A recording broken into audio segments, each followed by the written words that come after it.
তুমি আমাকে বলেছিলে আমি তোমাকে পেলে কি হতাম।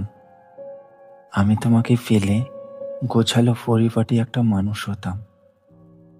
জীবনের সমস্ত অন্যায় কাজ থেকে দূরে দূরে সরে থাকতাম। তোমার জন্য বাজার যেতাম, চকলেট কিনে আনতাম। রাতে খুব তাড়াতাড়ি ঘুমিয়ে যেতাম। প্রতিদিন সকালে তোমার কপালে চুমু করে গুড মর্নিং বলতাম। আমি কেবল মায়ের পছন্দের মানুষ হতাম না, তোমারও পছন্দের মানুষ হতাম।